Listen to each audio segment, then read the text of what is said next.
O V Notícias recebe hoje Éden Valadares, presidente do PT Bahia. Éden nasceu na militância, foi coordenador do UNE, movimento estudantil, depois iniciou as campanhas de Rui Costa, fez a campanha do ex-governador Jacques Wagner, trabalhou na Casa Civil de Jacques Wagner, também foi assessor especial da ex-presidente Dilma Rousseff. E hoje conversa com a gente um pouquinho sobre o futuro do PT, nesse momento tão complicado que a gente está vivendo e tão divisor de águas agora, acho que para o partido principalmente, com a declaração do STF que o ex-presidente Luiz Inácio Lula da Silva pode sim ser candidato, né, Éden? Olá, Chaine, tudo bem? Acho que o STF restabelece um pouco da injustiça, digamos assim, que foi feita contra o presidente Lula. Está claro, para o Brasil e para o mundo, a gente já denunciava isso desde o começo, de que parte dos procuradores de Curitiba, e sobretudo o ex-juiz Sérgio Moro, não agiu com a parcialidade necessária. Ao contrário, foi tomado, digamos assim, por um viés partidário, político muito forte e houve uma perseguição a Lula, a sua condenação, sobretudo a sua prisão, eram absolutamente ilegais. O presidente Lula foi vítima da maior fraude jurídica da história desse país e da maior farsa política da história do país. Infelizmente, por conta dessa perseguição, Lula não pôde ser candidato em 2018, o povo brasileiro não pôde escolher o Lula em 2018, digamos assim, na ansiedade de perseguir Lula, perseguir Dilma, perseguir o PT, penso que a democracia brasileira como um todo andou para trás. O resultado das eleições de 2018, que é esse governo que está aí, que é o governo federal do atual presidente da República, é um retrocesso na democracia brasileira. Então, na ansiedade de perseguir o PT, acabou criminalizando a política como um todo e deu no que deu. A população brasileira procurou uma alternativa fora da política, eu vou chamar assim, apesar do presidente ter 6 mandatos de deputado, ter sido deputado do Centrão a vida inteira, mas ele encarnou esse personagem contra a política, por assim dizer. E o que a gente está vendo é um retrocesso. Em todas as áreas, não há um plano para a educação, não há um plano para a saúde, não há um plano para a habitação, não há um plano para gerar emprego para o país. No meio ambiente, um retrocesso gigantesco que põe o Brasil na contramão. E, infelizmente, veio a pandemia e pegamos um governo despreparado, desqualificado, que não mostra compaixão, que não mostra empatia com a vida do povo brasileiro. Então, ter os direitos políticos do Lula novamente estabelecidos recompõe, digamos assim, um pouco da justiça ou da injustiça de que ele foi vítima, da qual ele foi vítima, mas, sobretudo, acende um pouco da esperança do povo brasileiro de a gente voltar a ter uma liderança de verdade, um governo de verdade, que gere direitos e oportunidades, mas, sobretudo, prosperidade para o povo brasileiro. Éden, não é um peso muito grande nas costas do ex-presidente ter ele, então, essa missão de salvar o povo brasileiro, visto que nenhum outro partido, não só o PT também não conseguiu colocar um outro nome à altura do que foi Lula, e nenhum outro partido também conseguiu. O Bolsonaro foi essa via que furou aí, né? Não é uma responsabilidade muito grande de volta para o presidente, como se colocasse assim, olha, se não for você, não vai ser mais ninguém, você tem que ir, você tem que fazer. Eu não sei se tem esse sentido messiânico todo, não. Primeiro assim, o Lula já pauta a política brasileira há 40 anos. Gostemos ou não do PT, o PT pauta a política brasileira desde as eleições de 89. E aí eu quero só demarcar uma diferença muito grande da nossa trajetória com o Bolsonaro ou com o bolsonarismo. Volta e meia a gente vê comentaristas, articulistas Sim. da imprensa querendo comparar ou equivaler o bolsonarismo com o petismo. Reparem, a trajetória do PT ao longo desses 41 anos de história é de consolidação da democracia. O PT é protagonista na consolidação dessa jovem democracia que a gente tem no Brasil. Por exemplo, nas eleições. Nós ganhamos eleições presidenciais, perdemos outras eleições, mas sempre reconhecemos o resultado das urnas. A gente nunca questionou a soberania popular, o voto popular.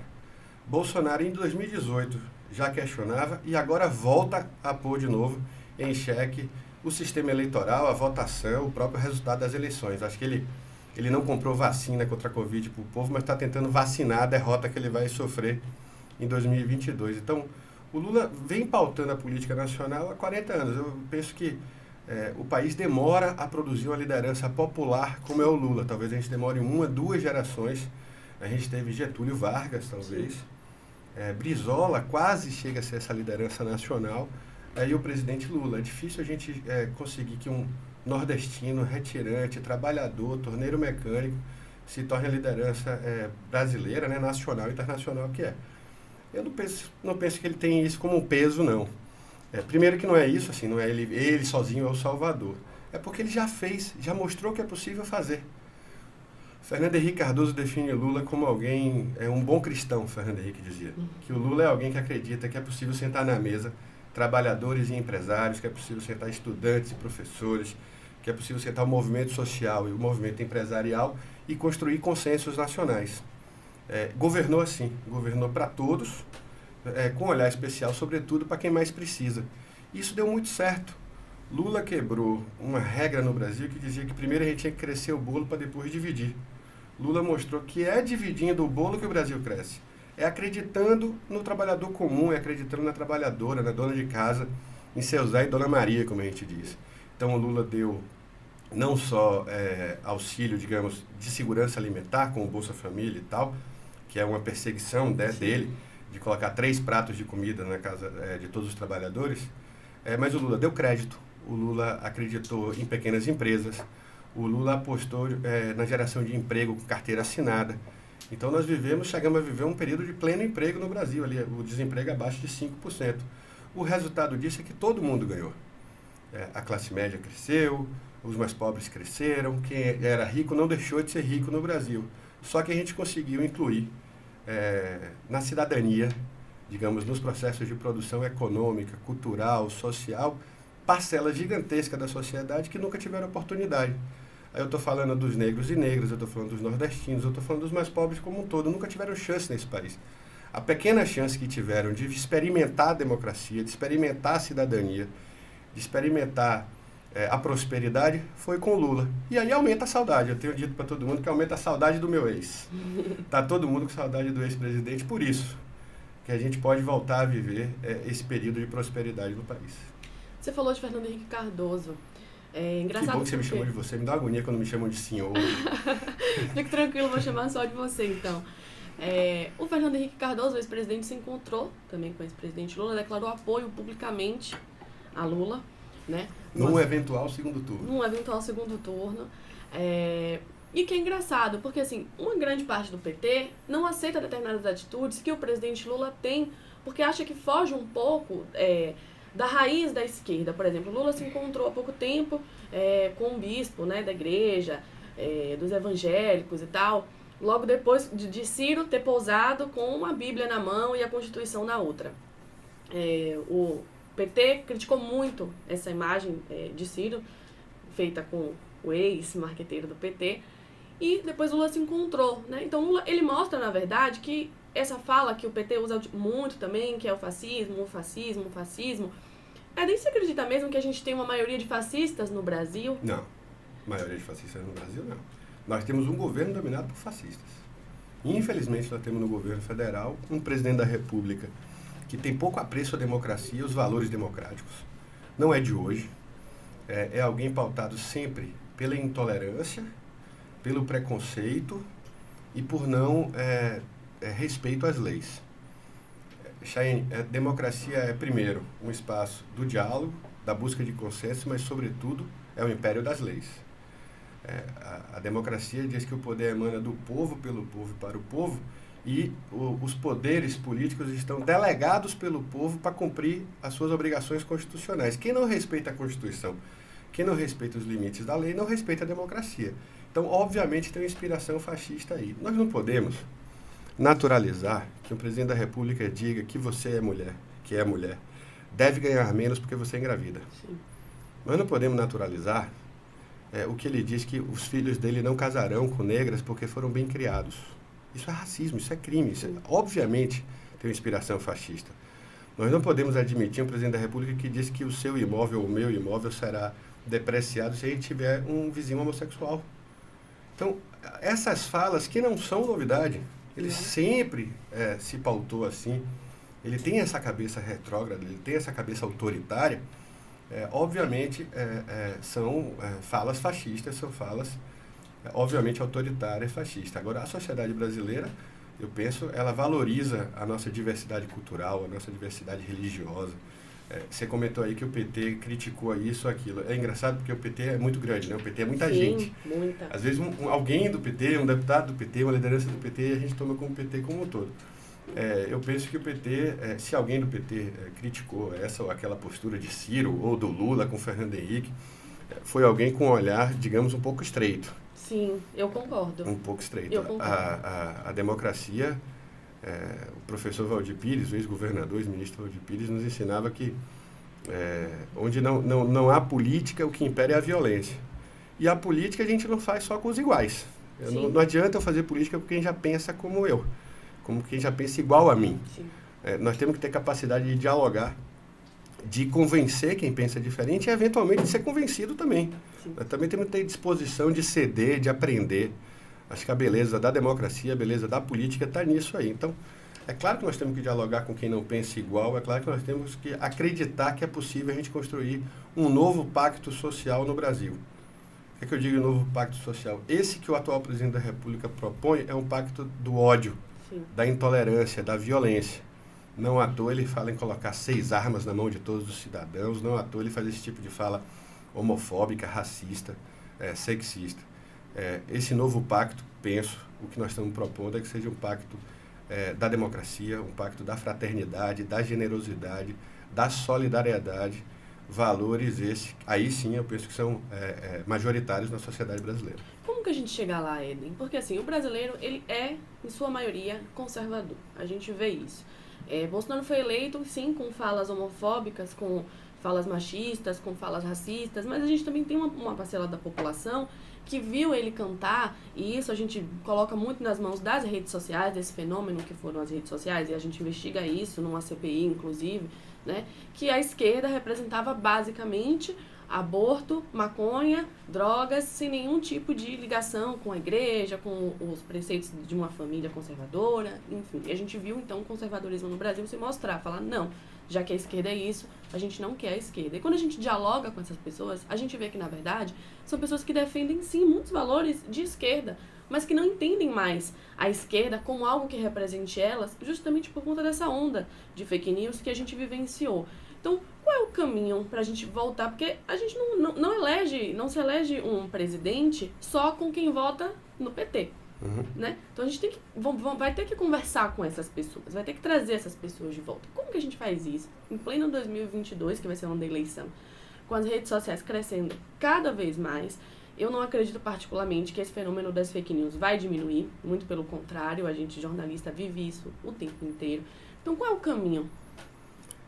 Muita pergunta em uma só. Infelizmente, nós sonhamos que esse mundo hiperconectado, vou chamar assim, né, de todo mundo estar conectado via algum aplicativo, alguma rede social, ou quase todo mundo tem um celular e tá.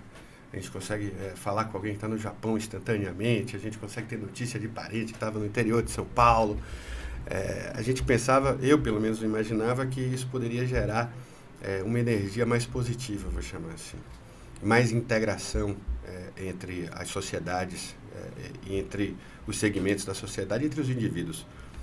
O que a gente percebe, e na sua fala eu tenho muita concordância, é que gerou um hiper-individualismo, eu vou chamar assim, e o que é pior, um ambiente propício a essa cultura da mentira, da fake news e da manipulação de massa.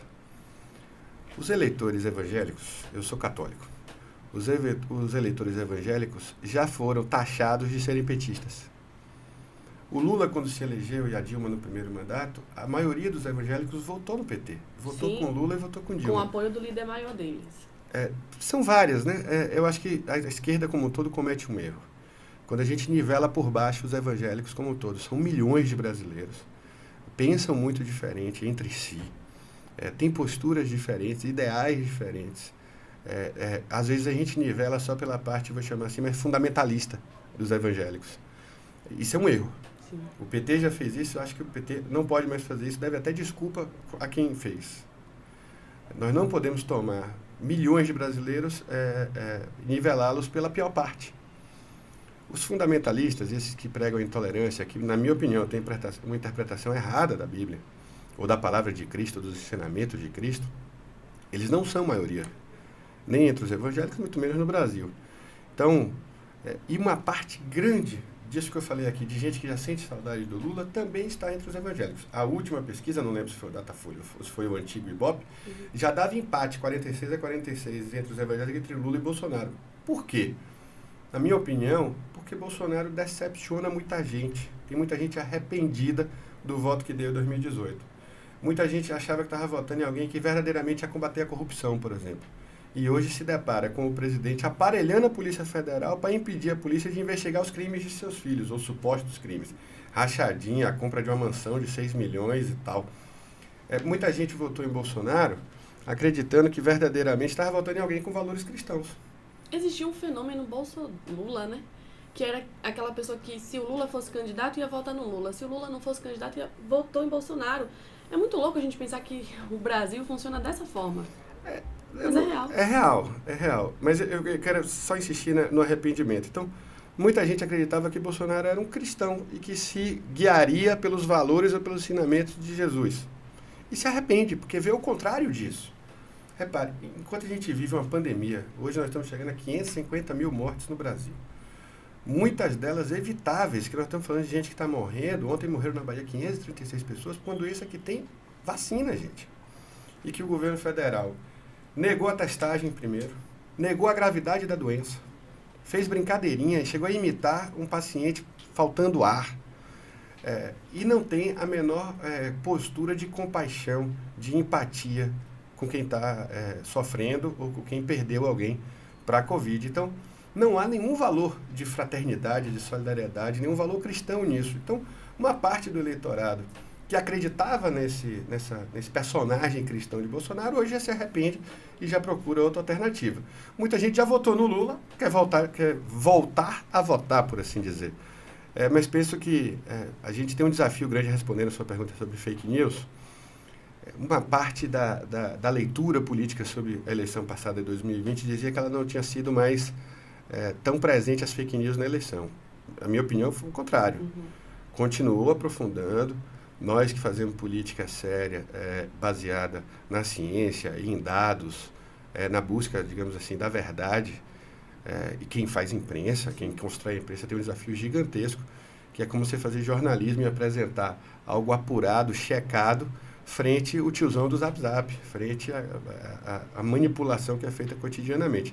Espero que a CPI das fake news apresente o esquema que está por trás disso. Nada disso é voluntário. Há um livro de um italiano chamado Engenheiros do Caos. Ele aponta direitinho como é feito esse tipo de manipulação. Então, não tem voluntarismo, não tem espontaneidade. Não. É uma estratégia política de manipulação eleitoral e política, digamos assim, da sociedade brasileira. Mas temos que estar atento a isso. Tem muito recurso por trás disso, tem muito dinheiro investido nisso. Muita gente ganhando. Mostra o porquê você não recebe fake news, porque eu não recebo fake news, mas porque talvez o meu tio receba fake news, né? Já se fala que eles miram naqueles que têm a possibilidade de mudança do voto. Né? Aqueles que já são enviesados, eles não atingem, eles não procuram essas pessoas. Aí é uma captura da democracia. Exato. Aí está capturando a democracia porque está manipulando a opinião de maneira ilegal e baseada em mentiras para construir um projeto de poder no Brasil. Aí captura a democracia para passar a boiada, para citar o ex-ministro Ricardo Salles. Então é fogo na Amazônia, é desmatamento no Pantanal, é acabar com as leis trabalhistas, é acabar com os direitos previdenciários e sociais. A gente enxerga a democracia no Brasil, entendida aqui como um estado de bem-estar social, um estado que protege os mais frágeis ou aqueles que precisam, sendo diminuído. Então, quem quer contar ou precisa contar com a escola pública, com o hospital público ou com a previdência social pública, são os mais pobres. Quando você diminui o alcance do poder público nesses casos, você tira dos pobres, você não tira dos mais ricos. Então, manipula-se a democracia, captura-se a democracia para um projeto exclusivista, para um projeto de poucos. Eden, queria aproveitar para a gente trazer um pouco agora para a Bahia, falar um pouquinho de Salvador. Eu queria conversar sobre as últimas eleições. A gente teve a candidata Major Denise, do PT, indo contra o atual prefeito, Bruno Reis, numa candidatura. Major Denise perdeu.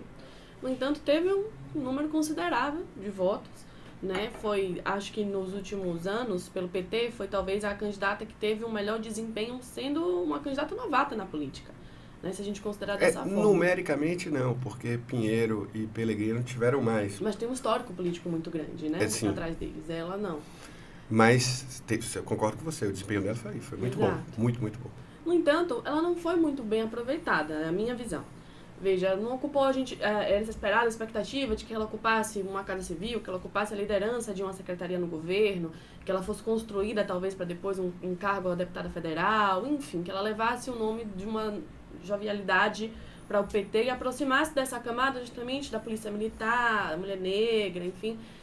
E não foi feito, foi colocado ela numa subcategoria dentro da SSP, ela não aparece muito, não tem o prestígio que, como um candidato a prefeito, né, é esperado. Digamos assim, não é regra, mas é esperado. Por que o PT tomou essa decisão? Não foi o PT. Isso foi um debate entre ela e o governador e tal. Nós do PT, a direção estadual do PT, nós defendemos, colocamos o nome de Denise enquanto militante, dirigente nossa, petista, tudo isso que você falou, pelo bom desempenho que ela teve na campanha, à disposição do governador, inclusive para integrar o primeiro escalão. O debate entre ela e o governador é que eles acharam esse formato. Aí acho que essa pergunta é mais para ela do que para mim.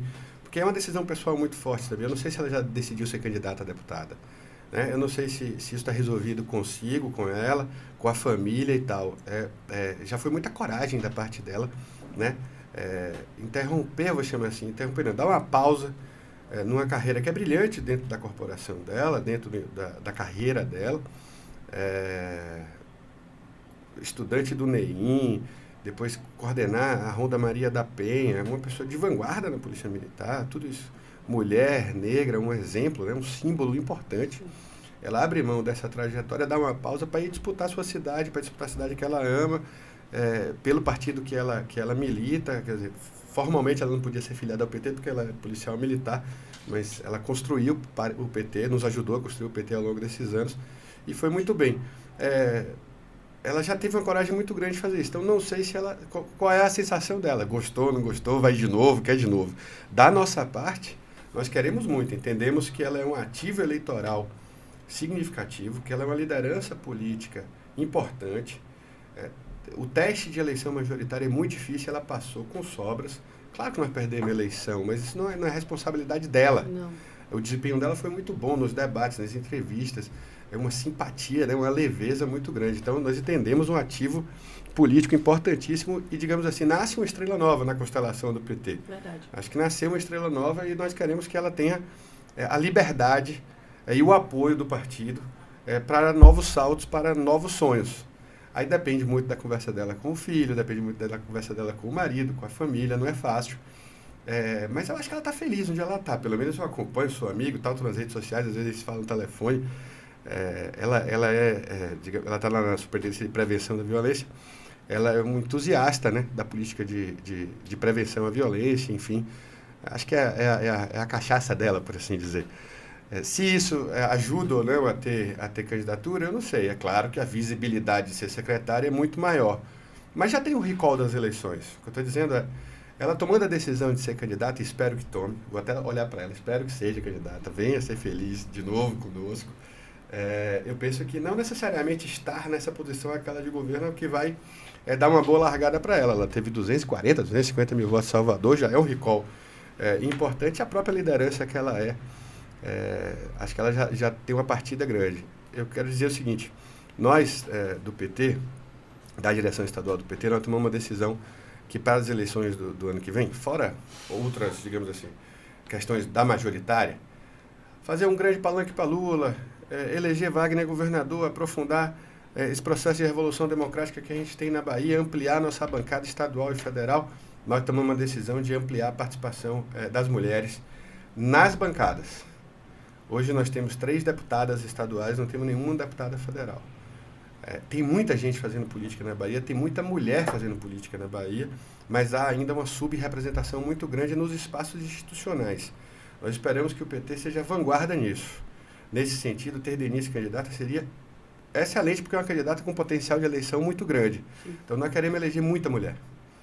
Nós esperamos que o PT faça a maior bancada no geral, mas faça a maior bancada feminina, tanto estadual quanto federal. Esse é um compromisso nosso. E lhe digo mais, os homens precisam, sair da sua como é que eu vou chamar assim? Da burrice do machismo, porque é uma burrice. Sim. E mesmo aqueles que queiram fazer no pragmatismo, eles precisam entender uma coisa. Vai dar muito voto. Tem muita gente buscando, muito eleitor buscando votar em mulheres. Eu li qualquer dia desse que as cidades governadas por prefeitas tiveram menos morte por Covid. Porque cuidou melhor de sua gente, cuidou melhor do seu povo. Então, acho que tem uma ansiedade, uma vontade do eleitorado de votar em candidaturas femininas. Espero que nosso plano dê certo, espero que o PT eleja muita mulher no que vem. A gente traz Wagner para 2022 de volta, a candidatura do governo. Que os anjos digam amém. De volta à candidatura do governo da Bahia. E aí, o que a gente tem? Um atrito já acontecendo. Porque, de um lado, o PP fala, não, peraí, a gente quer que Rui saia, porque a gente quer assumir, então, o governo nesse resto de mandato, né? E Rui falando, não, olha, por mim, eu encerro meu mandato aqui, eu não saio para Senado. Qual é a visão do PT? O PT defende que Rui saia, vá para o Senado, que Rui fique, termine o mandato. E eu queria já emendar e falar um pouquinho de Wagner, porque a gente vai ter uma disputa Wagner, assim, Neto, aqui na Bahia, a gente já sabe, já está externado isso. Será que Neto vai até o final dessa vez? Da outra vez ele correu. Será que ele vai até o final dessa vez? Eu acho que se ele não for, ele perde uma grande oportunidade, porque ele não pode perder a onda. Bom. Aqui no grupo dele duvide, porque da outra vez, em 2018, ele também falava que ia ser candidato, depois chegou lá na frente e desistiu. Ele não resolveu ainda muito bem o apoio dele a Bolsonaro. Sim. Ele em Brasília almoça com Bolsonaro e na Bahia, à noite, fala em independência. É uma coisa muito mal resolvida na cabeça dele. Ele quer ter a boquinha do governo, ele quer ter os cargos que ele tem no governo, as emendas que ele tem no governo, as verbas que ele tem no governo federal, e por isso ele dá apoio ao governo federal no Congresso Nacional. O DEM é talvez o principal partido aliado de Bolsonaro na Câmara e no Senado. O presidente do DEM na Bahia, o deputado Paulo Aze, é vice-líder do governo, Jair Bolsonaro, em Brasília. Então, ele tem uma coisa muito mal resolvida. Mas ele rompeu com Roma. Mas não rompeu com o Bolsonaro. Ele fala em independência, mas ele não rompeu com o Bolsonaro. Repare que ele não faz crítica. Aliás, esses dias ele disse que não havia motivos para impeachment. Tantos crimes cometidos, fora os crimes, tanto desgoverno já apresentado por ele, e ele continua defendendo o governo Bolsonaro. Ele tem isso muito mal resolvido, a ACM Neto. Eu não gosto de escalar time adversário. Eu não sei se vai ser João Roma, se vai ser a ACM Neto, candidato de Bolsonaro. Eu sei que nós estaremos do outro lado. Nós vamos passar um risco no chão. Do lado de lá vai estar essa turma do DEM, vai estar a turma de ACM Neto, de João Roma, de Paulo Aze, de Elmar Nascimento, de quem quer defender e defende o governo Bolsonaro. E do nosso lado vai estar a turma de Lula. Vai estar a turma de Otto, de João Leão, de Wagner, de Rui, a turma que defende o legado do presidente Lula e que certamente dará palanque ao presidente Lula na Bahia. Nós vamos passar esse risco no chão e vamos para a disputa. Sobre o governador Rui Costa, primeiro eu quero dizer que o governador Rui Costa é um grande ativo político do PT, talvez o maior eleitor da Bahia, junto com o presidente Lula. Hoje, os nossos diálogos, a nossa conversa com o governador, ele tem dito que gostaria de ficar até o final, que quer conduzir sua própria sucessão, sentado na cadeira de governador. Você sabe que ele é workaholic, ele é tarado em trabalho, ele é aficionado nas metas que ele estabeleceu, digamos assim, nos compromissos que ele fez com a sociedade baiana. O G1 volta e meia apresenta um ranking dos governadores que mais cumpriram, digamos, suas promessas, e ele sempre liderou esse ranking, então ele continua perseguindo isso. Acho que ele tem muita coisa a ser entregue ainda. Esse final de semana eu viajei com ele, a gente foi entregar a 20ª policlínica regional na Bahia, vamos chegar a 26 no final desse governo. Ao longo de 16 anos de Wagner e de Rui, o PT, graças ao nosso trabalho e graças a Deus também, conseguimos entregar 16 novos hospitais regionais, gerais ao Estado, então é praticamente um hospital por ano. Então ele fica perseguindo essas coisas. Ele tem falado em ficar na cadeira e nós apresentamos com tranquilidade, com maturidade, a pré-candidatura de Wagner. Nós entendemos que todos os partidos têm legitimidade também para apresentar seus nomes. O PSD, o PP de João Leão, que você falou, o PSB de Lídice, o PCdoB, o Podemos, o Avante, todo mundo tem em pé de igualdade e pode apresentar um nome ao conjunto do grupo. E nós vamos dialogando, nós vamos conversando. Nós apresentamos o nome de Wagner por entender, primeiro, que ele é quem tem melhor habilidade ou capacidade de manter o grupo junto, de manter o grupo unido. Ele é a nossa liderança maior, por assim dizer. É o nosso timoneiro, é quem iniciou esse processo de mudança na sociedade baiana, de mudança da cultura política da Bahia. Sim. A partir de Wagner, a gente experimenta a democracia, a gente experimenta a liberdade, a gente experimenta... Então não existia antes? Não, com o mandonismo do PFL, não. Com o mandonismo dos Magalhães, não. Havia na Bahia um período que a imprensa era tutelada, que o Tribunal de Justiça era tutelado, que o governo do Estado só trabalhava para os prefeitos aliados. É com Wagner, com Otto, com Leão, com Rui, que a gente inaugura um outro momento. Havia um grupo político que tinha um chefe que manda quem pode e obedece quem tem juízo. Era essa a cultura política na Bahia. Por isso que eu digo que, apesar de 15 anos no governo, ainda é uma novidade os governos do PT, porque é uma nova cultura política no Estado.